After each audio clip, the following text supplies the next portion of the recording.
राजकीय jubilee inter college Gorakhpur से मैं डॉक्टर विनाशपति तिवारी, प्रवक्ता गणित, माध्यमिक शिक्षा विभाग उत्तर प्रदेश के इस ऑनलाइन टीचिंग कार्यक्रम में बच्चों आपका स्वागत करता हूं। आज हम लोग कक्षा 11 विषय गणित अध्याय 10 सरल रेखाओं का अध्ययन शुरू करने जा रहे हैं। इसके अंतर्गत आज हम लोग प्रथम भाग का अध्ययन करेंगे। बच्चों, हाई स्कूल में आप लोगों ने निर्देशांक ज्यामिति के बारे में विस्तृत अध्ययन किया होगा। आगे बढ़ने के पहले हम लोग हाई स्कूल के कुछ महत्वपूर्ण बिंदु जिसको आपने निर्देशांक ज्यामिति में पढ़ रखा है उसको हम लोग दोहरा लेंगे, जिसमें सबसे पहला नाम आता है एक्स अक्ष, वाई अक्ष और मूल बिंदु। आप याद करिए, आपने पढ़ा होगा हाई स्कूल में कि दो सरल रेखाएं जो एक दूसरे पर 90 डिग्री का कोण अंतरित करती हूं, उसमें इस क्षैतिज रेखा को हम लोगों ने एक्स एक्सिस कहा था, इस ऊर्ध्वाधर रेखा को हम लोगों ने वाई एक्सिस कहा था। जहां ये दोनों रेखाएं एक दूसरे को काट रही थीं उसको हम लोगों ने मूल बिंदु ओ कहा था। और यह तल या यह समतल जिसमें एक्स अक्ष और वाई अक्ष थे, इसको कहा गया था एक्स वाई तल। साथ ही एक्स अक्ष की यह दिशा प्लस कही गई थी, इधर की दिशा माइनस कही गई थी। वाई अक्ष के इधर की दिशा प्लस कही गई थी, नीचे की दिशा माइनस कही गई थी। साथ ही आपने देखा होगा कि एक्स अक्ष वाई अक्ष इस एक्स वाई तल को 4 भागों में बांट देता है, जिसमें इस भाग को आपने पहला चतुर्थांश या फर्स्ट क्वाड्रेंट कहा होगा, इसको दूसरा चतुर्थांश, इसको तीसरा चतुर्थांश और इसको चौथा चतुर्थांश कहा होगा। साथ ही आपने ये भी पढ़ा होगा कि पहले चतुर्थांश में देखिए x और y दोनों प्लस थे, तो आपने यहाँ सिंबल लगाया होगा प्लस प्लस। ये प्लस प्लस बता रहा है कि पहले चतुर्थांश में x भी प्लस होगा और y भी प्लस होगा। जब आप दूसरे चतुर्थांश में आए होंगे तो आपको याद होगा, देखिए ये x माइनस है और y प्लस है, तो यहाँ आपने माइनस और प्लस लगाया होगा। उसी प्रकार से यहाँ x भी माइनस और y भी माइनस। चौथे चतुर्थांश में आप गए होंगे तो आप यहाँ पे प्लस और माइनस लगाए होंगे, मतलब x प्लस और y माइनस। इसके बाद आप लोगों ने बिंदुओं का निर्देशांक पढ़ा होगा। जैसे कहा जाए 3,2, तो सबसे पहली बात ये कि 3 रिप्रेजेंट कर रहा है x कोऑर्डिनेट, 2 रिप्रेजेंट कर रहा है y कोऑर्डिनेट।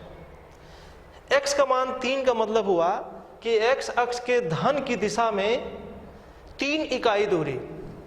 अगर ये स्केल बना दें हम तो 1, 2, 3। y अक्ष की दिशा में +2, तो +2 कहाँ होगा? +2 ऊपर होगा, तो 1, 2। यही बिंदु हमारा हो जाएगा 3,2। इस तरह से आपने बिंदु का निर्देशांक निकालना सीख लिया होगा। आपसे मैं पूछूं कि -4, -6 कहाँ होगा?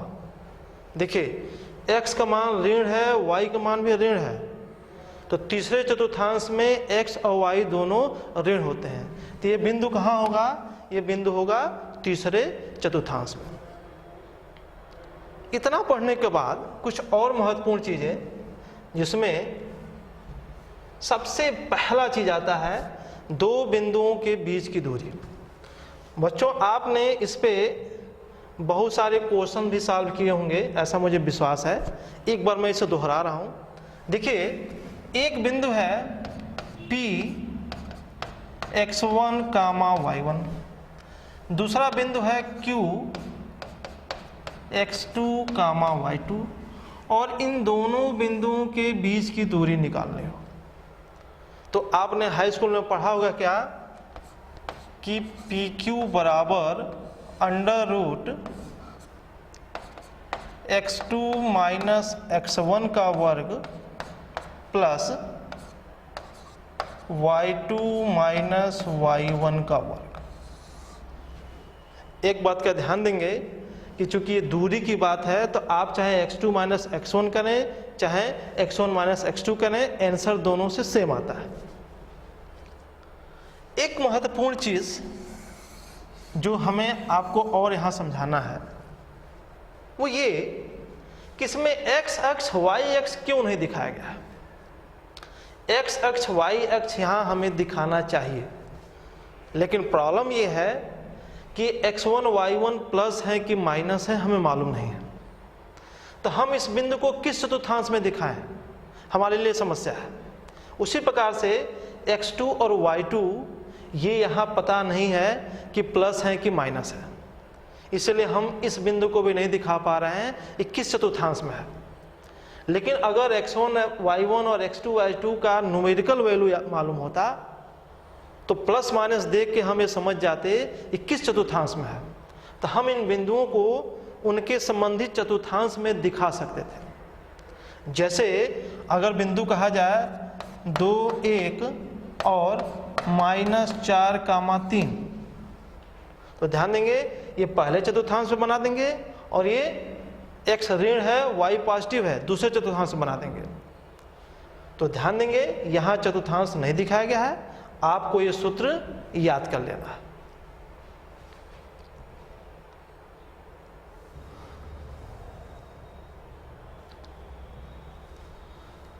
अगली चीज मध्य बिंदु का निर्देशांक, कोऑर्डिनेट ऑफ मिड पॉइंट। दो बिंदु दिए गए हैं, दोनों बिंदुओं के निर्देशांक दिए रहे होंगे और उन दोनों बिंदुओं के ठीक मिडिल में, ठीक बीच में जो बिंदु है उसका निर्देशांक आपने निकालना सीखा होगा। एक बार दोहराते हैं इसको भी।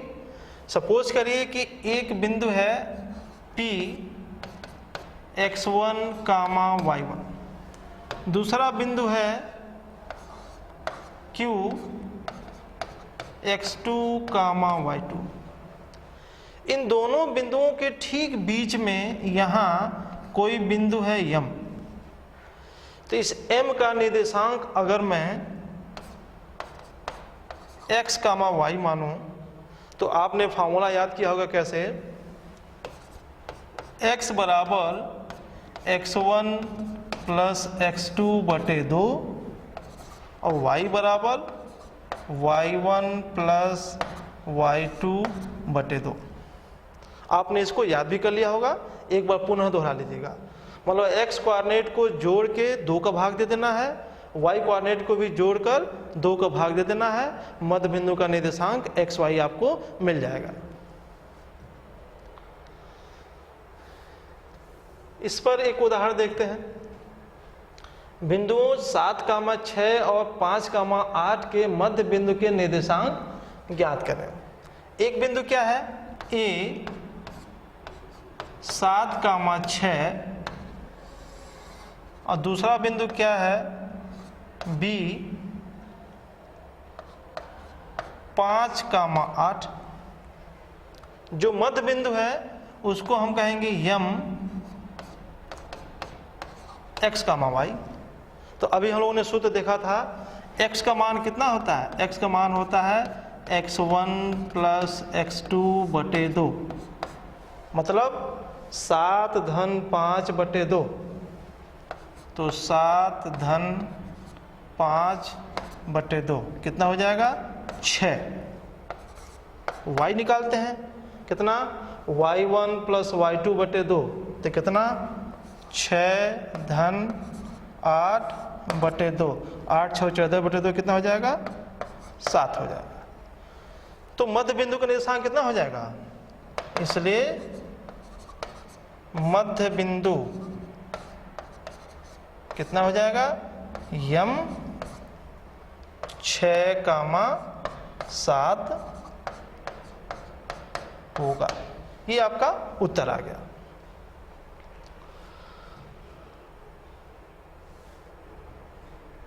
अगली चीज, त्रिभुज का क्षेत्रफल, एरिया ऑफ ट्रायंगल। एक त्रिभुज दिया होगा, उस त्रिभुज में 3 शीर्ष हैं, आपको मालूम है। तीनों शीर्षों का निर्देशांक दिया गया होगा, तो आपको उस त्रिभुज का क्षेत्रफल निकालने का सूत्र याद कराया गया होगा। देखिए कैसे।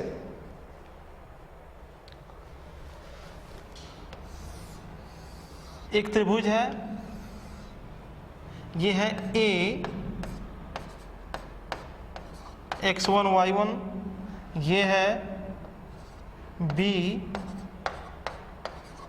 x2 y2, और ये है C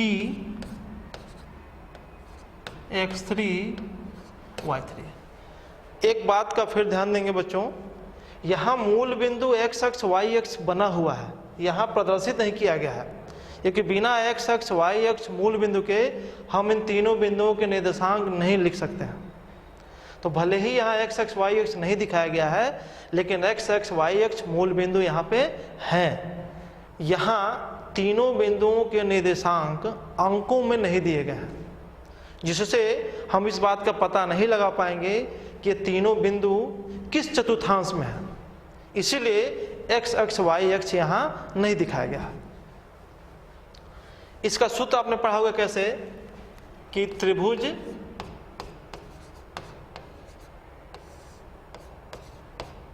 का क्षेत्रफल डेल्टा बराबर 1/2 x1 y2 minus y3 plus x2 y3 minus y1 और plus x3 y1 minus y2। एक बात आपको और बताया गया होगा कि अगर तीन बिंदु ए बी सी जो हम अभी यहाँ दिखाए थे त्रिभुज में, अगर वो संरेख हो जाए, अगर तीनों बिंदु संरेख हो जाए तो त्रिभुज का क्षेत्रफल क्या हो जाता है, शून्य हो जाता है। आपने हाई स्कूल में इस पर सवाल लगाया होगा कि सिद्ध कीजिए कि तीनों बिंदु संरेख हैं, तो आपने त्रिभुज का क्षेत्रफल निकाला होगा और देखा होगा कि उसका क्षेत्रफल शून्य आ गया होगा।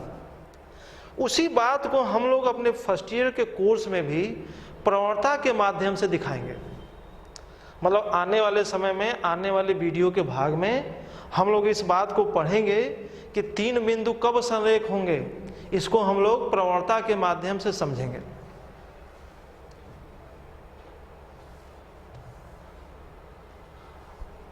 अब बच्चों फर्स्ट ईयर की एक नई चीज जो आपके सामने दिख रहा है, रेखा की ढाल या प्रवणता, स्लोप ऑफ ए लाइन।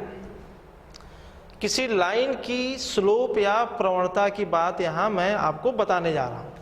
क्या कहा गया है, यदि कोई रेखा x अक्ष की धनात्मक दिशा से वामावर्त दिशा में थीटा कोण बनाती हो, तो थीटा को उस रेखा का झुकाव यानी कि इंक्लिनेशन कहते हैं, तथा टेन थीटा को उस रेखा की ढाल या प्रवणता कहते हैं। इसे यम से प्रदर्शित करते हैं, जहां m बराबर टेन थीटा। देखिए बच्चों, बात एकदम स्पष्ट है कि हम पहले x अक्ष और y अक्ष बना लेते हैं, ये मूल बिंदु है। अब कोई रेखा x अक्ष से जब कोण बनाएगी तो आपको मालूम है कि रेखा x अक्ष से हमेशा दो संपूरक कोण बनाती है। संपूरक कोण किसे कहते हैं, यदि दो कोणों का योग 180 हो जाए तो उसे संपूरक कोण कहते हैं। यह रेखा है, इधर से ये थीटा कोण बना रही है, तो इधर से कितना बनाएगी, 180 माइनस थीटा डिग्री। अब आप बात ये समझिए, यहां कह रहा है कि x अक्ष की धनात्मक दिशा से, थीटा कहां है, धनात्मक दिशा से है, इधर धन दिशा होता है, इधर ऋण दिशा होता है। 180 माइनस थीटा कहां से है, ये ऋण दिशा से है। इस लाइन में स्पष्ट किया जा रहा है x अक्ष की धन दिशा से इस कोण की बात हो रही है। दूसरी बात समझिए, कहा जा रहा है वामावर्त दिशा में। देखिए बच्चों, आप लोगों ने एंटी क्लॉकवाइज डायरेक्शन यानी घड़ी की सुई की विपरीत दिशा और वामावर्त दिशा के बारे में सुना होगा। घड़ी की सुई किधर घूमती है? ऐसे घूमती है, दाएं तरफ से घूमती है। और घड़ी की सुई की विपरीत दिशा किधर होगी? वामावर्त दिशा होगी। तो चाहे आप वामावर्त दिशा कहें, चाहे घड़ी की सुई की विपरीत दिशा कहें, यानी एंटी क्लॉकवाइज डायरेक्शन कहें, बात दोनों सेम है। अब स्पष्ट हो गया कि यह रेखा एक्स अक्ष के धन दिशा से वामावर्त दिशा में, मतलब इस एंगल थीटा की बात हो रही है, जो कोण बना रही हो उस कोण को क्या कहते हैं? उस कोण को हम लोग कहते हैं इंक्लिनेशन। अब इस कोण का टैन ले लिया जाए तो टैन थीटा को हम लोग क्या कहेंगे? टैन थीटा को कहेंगे उस रेखा की प्रवणता, यानी कि स्लोप। एक बात यहाँ ये दिख रहा है कि थीटा का मान कहाँ से कहाँ तक वेरी करेगा? थीटा का मान यहाँ पे 0 से 180, ये 0 डिग्री है और ये कितना डिग्री है? 180 डिग्री है। अब बात ये आती है कि प्रवणता जो हम लोग देख रहे हैं इसका क्या लाभ है, क्या एडवांटेज इसका है?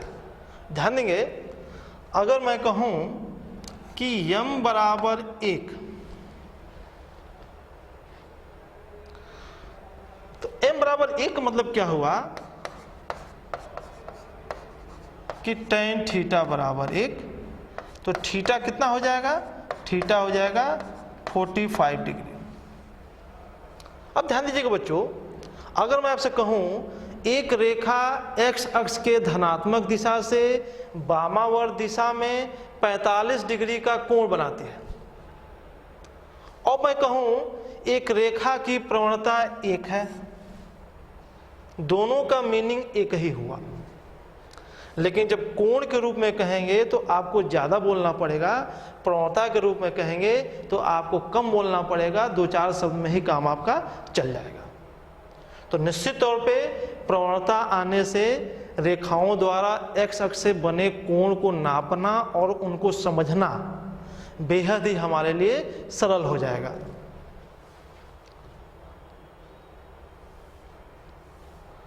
अब अगली बात, एक्स अक्ष या एक्स अक्ष के समांतर रेखाओं के लिए ध्यान देंगे।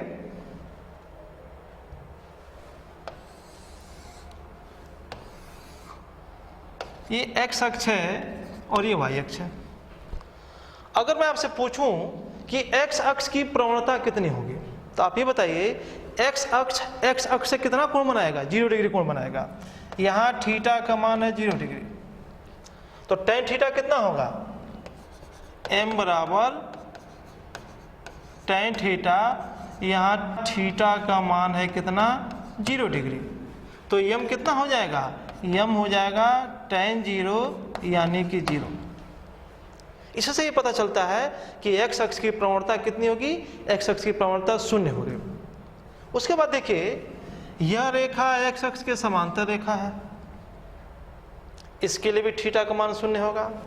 यह भी x अक्ष के समांतर है, यह भी x अक्ष के समांतर है, यह भी x अक्ष के समांतर है, यह भी x अक्ष के समांतर है, यह भी x अक्ष के समांतर है।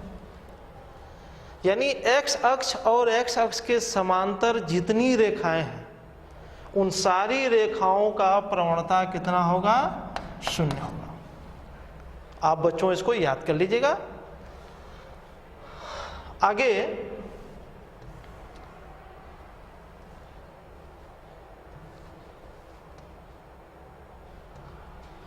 y अक्ष या y अक्ष के समांतर रेखाओं के लिए देखिए, ये x अक्ष, ये y अक्ष। अगर y अक्ष की प्रवणता निकालें तो y अक्ष के लिए थीटा कितना होगा? थीटा हो जाएगा 90 डिग्री। तो अगर हम y अक्ष की प्रवणता निकालें, m निकालें तो कितना होगा? m हो जाएगा tan 90 डिग्री।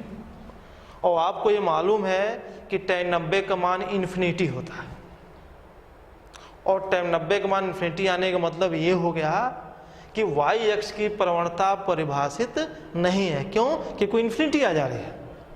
अच्छा, अगर y अक्ष के समांतर कोई दूसरी रेखा देखें, इस रेखा के लिए भी थीटा 90 डिग्री हो जाएगा, इस रेखा के लिए भी थीटा 90 डिग्री हो जाएगा, इस रेखा के लिए भी 90 डिग्री, इस रेखा के लिए 90 डिग्री। तो इससे ये पता चल रहा है कि वाई एक्स या वाई एक्स के समांतर जितनी रेखाएं हैं, इन सारे रेखाओं की प्रवणताएं परिभाषित नहीं है। तो हम एक लाइन में आपको याद करा दें कि वाई एक्स की ढाल यानी कि प्रवणता परिभाषित नहीं है।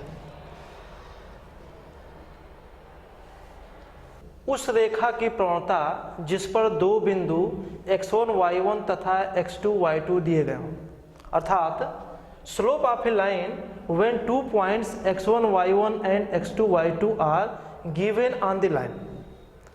एक बात यहाँ ध्यान ये देना है कि प्रवणता निकालने के लिए रेखा x अक्ष से कितना कोण बना रही है यह नहीं दिया गया है, बल्कि रेखा पर दो बिंदु x1 y1 और x2 y2 दिए गए हैं। बहुत ही इंपॉर्टेंट कॉन्सेप्ट है, इसको हम लोग देखते हैं।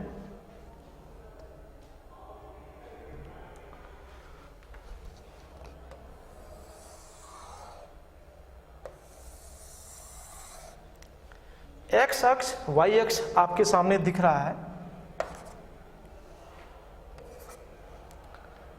और यह कोई रेखा है।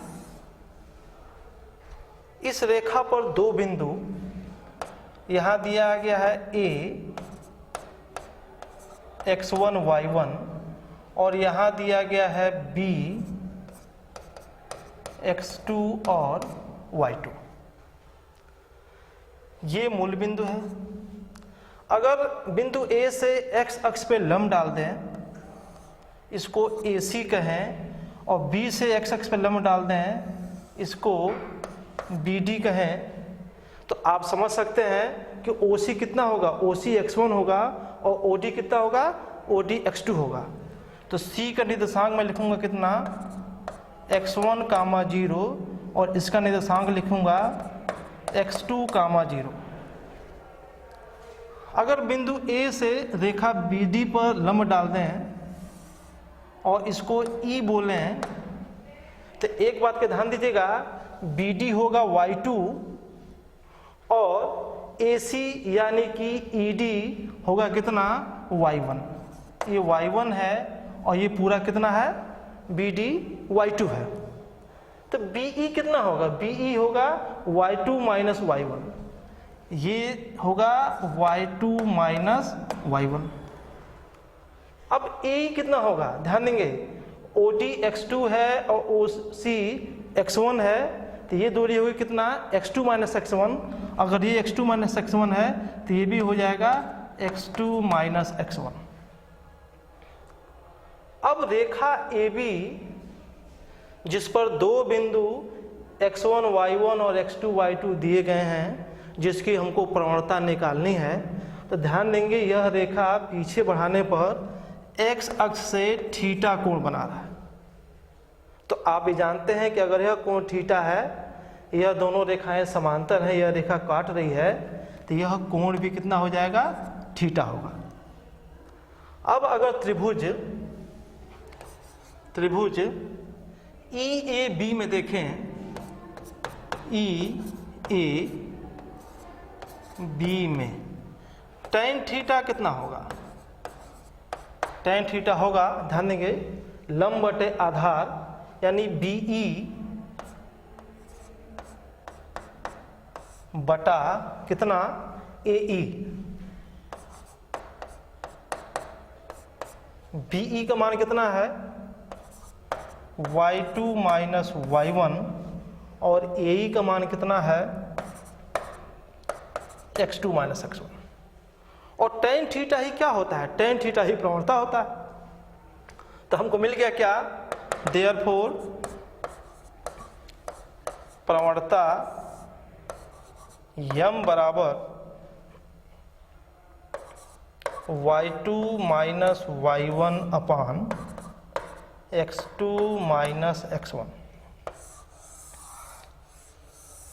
बच्चों ये सूत्र याद रखिएगा, और इस सूत्र की सबसे बड़ी खासियत कि प्रवणता हमें मिल जा रहा है, लेकिन x अक्ष से बने कोण की हमें जरूरत नहीं पड़ी।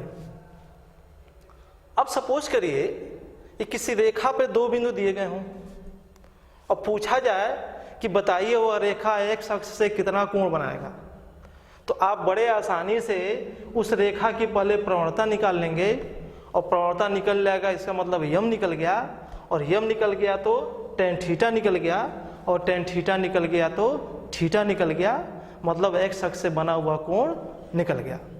इस पे एक उदाहरण हम लोग देखते हैं।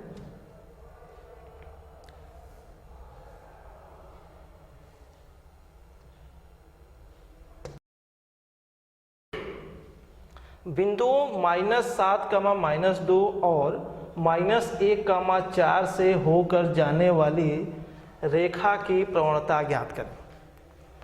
हमने एक बिंदु लिखा यहाँ ए -7, -2, दूसरा बिंदु लिखा बी कितना -1, 4। अभी हम लोगों ने आर्टिकल पढ़ा, ये x1 y1 है और ये x2 y2 है। तो रेखा AB की प्रवणता कितनी होगी? रेखा AB की प्रवणता